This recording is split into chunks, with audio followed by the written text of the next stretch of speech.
Não há nenhuma proposta. Eu falando como engenheiro, como cidadão, eu não vejo ninguém abordar a questão da dívida pública. A dívida pública vai matar o Brasil. Ela representa 50% do orçamento. 50%. E representará mais, porque com os déficits, a solução de aumento de arrecadação é uma solução circunstancial. Resolve aquele ano, resolve o ano seguinte, mas a arrecadação em algum ciclo vai voltar a cair e o problema do déficit voltará a existir. E a gente continua a carregar uma dívida.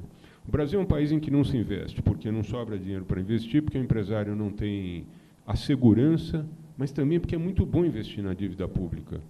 Porque aqueles 50% são ótimos. São um vício brasileiro que é mais forte que o desejo por investimento. O que a gente faz para enfrentar esse elefante? Olha, eu acho que essa situação de se reequilibrar, né, as contas públicas, né, ela é uma regra essencial. Né? Ela vale para uma família, para uma padaria, né, para uma indústria, para um comércio. Quer dizer, tem que se gastar dentro daquilo que se arrecada. Né? E então, esse desequilíbrio, eu acho que tem que ser, pelo menos, contido. Né? Isso, a meu ver, é um passo fundamental. Né? Mas nós percebemos essa dificuldade de conter. Né? Você disse muito bem, quando você falava da vinculação, né, que no Brasil é a solução, me lembrei do fundo penitenciário. Né? Alguém na década de 90 disse, olha, só vamos resolver o problema penitenciário vinculando recursos. Porque se você tiver que escolher entre educação, saúde e um presídio, claro que você vai botar na educação e saúde. Então criaram o fundo penitenciário, 3% de todas as loterias, né, mais 50% das custas processuais, né, contra a União. Então o dinheiro entra semanalmente. Nós jogamos na loteria, o fundo penitenciário está sendo abastecido. Mas aí o que acontece? Esse fundo, ele entra, é contabilizado como fundo penitenciário, mas não é gasto. Quer dizer, é contabilizado, mas não há como gastar, porque daí a situação fiscal se agrava.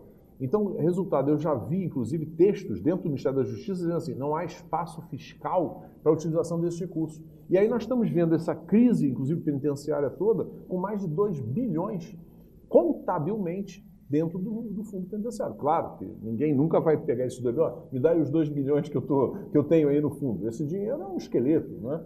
Mas então eu acho que a vinculação não resolve. Acho também que nós estamos vivendo, né, de arrecadações, receitas extraordinárias, né? Esses refis sucessivos, a meu ver, também são um absurdo, porque você vai acostumando o sujeito a não pagar, porque ele sabe que futuramente vai vir um refis, né? Que ele não vai pagar. Ele não vai pagar. Ele não vai pagar. Exatamente. E eu acho, quer dizer, que, inclusive, aí chega nessa outra aberração de você ter uma discussão de um refis dentro do Congresso Nacional, em que vários dos parlamentares que estão ali discutindo, ou eles próprios devem, ou as empresas deles devem.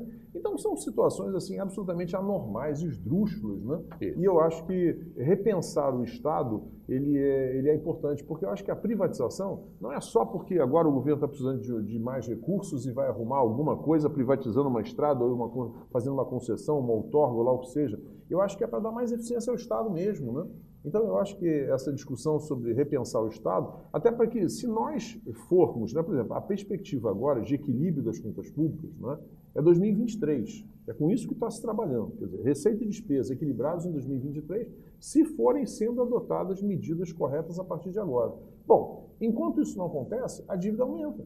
Quer dizer, a estimativa é essa, mais de 90% do PIB, né, no início da década, da próxima década, né? Então, essa dívida crescendo, isso vai virando uma bola de neve, né? Quer dizer, ainda que você consiga diminuir a taxa de juros, é interessante, né? Porque você diminui a taxa de juros, mas, por outro lado, a dívida cresce tanto, né, que no final a despesa acaba aumentando. Isso é uma curiosidade, né? Quer dizer, mas o juro não diminuiu? Diminuiu. A Selic não baixou? Baixou. Mas e daí? Mas a dívida está crescendo? Não é? Quer dizer, pode ser um percentual menor incidindo sobre um montante maior.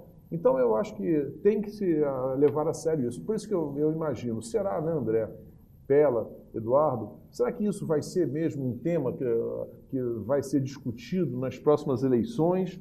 Ou isso vai ficar restrito assim a um grupo de pessoas que de vez em quando se encontram, né? Porque, ou será que nós vamos passar por aquela discussão, como foi das eleições passadas, né? Em que de um lado dizia que estava tudo maravilhoso, não, está tudo bem, não tem crise, não tem nada, né? O outro tentava colocar a crise, né? E politicamente aquele que dizia que as coisas estavam ruins levava até desvantagem, né? Porque era mais fácil aceitar que estava tudo bem.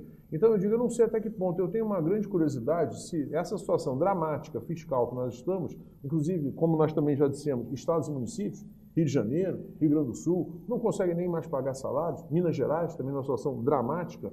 Então, eu quero ver se isso vai ser discutido, ou se a gente vai continuar falando